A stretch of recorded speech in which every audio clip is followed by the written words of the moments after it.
ನೋಡಿ, ಇಷ್ಟು ವೆಹಿಕಲ್ಗಳಿದ್ರೂ ಒಬ್ಬರು ಆನ್ ಮಾಡೋದಿಲ್ಲ. ಸೊ ನೀವು ಡ್ರೈವರ್ ಹತ್ರ ಮಾತಾಡಬೇಕು ಅಂದರೆ ಟ್ರಾನ್ಸ್ಲೇಟರ್ ಯೂಸ್ ಮಾಡ್ಕೊಳ್ಳಿ. ಯೂಶಲಿ ಡ್ರೈವರ್ಸ್ ಎಲ್ಲ ಕ್ಯಾಶ್ ಪ್ರಿಫರ್ ಮಾಡ್ತಾರೆ. ನೀವು ಎಷ್ಟೇ ದುಡ್ಡು ಕೊಟ್ಟರು ಚೇಂಜ್ ಆರಾಮಾಗಿ ಸಿಗುತ್ತೆ, ಚೇಂಜಿಗೇನು ತೊಂದರೆ ಇಲ್ಲ. ನಾವು ಫಸ್ಟ್ ಹೋಗಿದ್ದೆ ಈ ಬಿಲ್ಡಿಂಗಿಗೆ. ಸೊ ಈ ಬಿಲ್ಡಿಂಗಲ್ಲಿ ರೆಸಿಡೆನ್ಷಿಯಲ್ ಯೂನಿಟ್ ಇದೆ, ಹೋಟೆಲ್ ಇದೆ, ರೂಫ್ ಟಾಪ್ ಬಾರ್ ಇದೆ.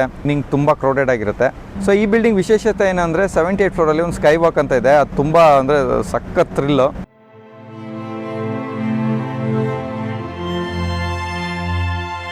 ಇದೇ ನೋಡ್ರಿ ಥ್ರಿಲ್ ಅಂದರೆ, ನಾವಿರೋದು 78ನೇ ಫ್ಲೋರ್ ಮೇಲ್ಗಡೆ.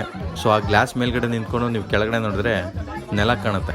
ಎಲ್ಲರೂ ಬಗ್ ನೋಡ್ತಿದ್ದಾಗೆ ನಾನು ಹೋಗ್ಬಿಟ್ಟು ಧೈರ್ಯ ಮಾಡಿ ಬಗ್ ನೋಡಿದೆ.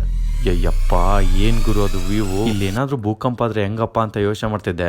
ಬಡ್ಡಿ ಮಗನ ಹಾಗೆ ಬಿಡೋದ. 782 ಕಿಂಗ್ ರಾಮ ಅನ್ನೋರು ಈಗಿನ ಗ್ರ್ಯಾಂಡ್ ಪ್ಯಾಲೇಸ್ ಅಂತ ಏನಿದೆಯಲ್ಲ, ಅಲ್ಲಿ ಚೀನೀಸೋರು ಇರ್ತಾರೆ. ಅವ್ರನ್ನೆಲ್ಲ ನೀವು ಸ್ವಲ್ಪ ಆ ಕಡೆ ಮೂವ್ ಆಗಪ್ಪ, ಬೇರೆ ಜಾಗಕ್ಕೆ, ನಾನು ಇದನ್ನು ಹೊಸ ಕ್ಯಾಪಿಟಲ್ ಮಾಡಬೇಕು ಅಂತ ಇದ್ದೀನಿ ಅಂತೇಳಿ ಒಂದು ಜಾಗಕ್ಕೆ ಶಿಫ್ಟ್ ಮಾಡಿಸ್ತಾರೆ. ಇದ್ರಲ್ಲಿ ತುಂಬ ಕಡೆ ಚೀನಾ ಟೌನ್ ಇದೆ, ಆದರೆ ಬ್ಯಾಂಕಾಕಲ್ಲಿರೋ ಚೀನಾ ಟೌನು ಇಡೀ ಪ್ರಪಂಚದಲ್ಲೇ ನಂಬರ್ 1 ಮತ್ತು biggest China town in the world.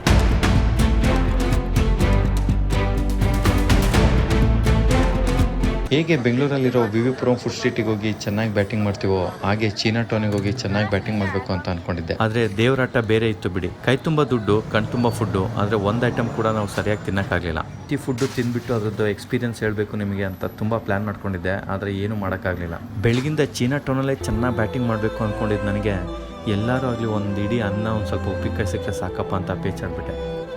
ಕೆಲವೊಮ್ಮೆ ನೀವು ಹಸುವಿನ ತುಂಬ ರೊಮ್ಯಾಂಟಿಕ್ ಆಗಿ ಅನುಭವಿಸ್ಬೇಕು ಅಂದರೆ ನೀವು ಬೇರೆ ದೇಶಕ್ಕೆ ಬರಲೇಬೇಕು ಬಿಡಿ.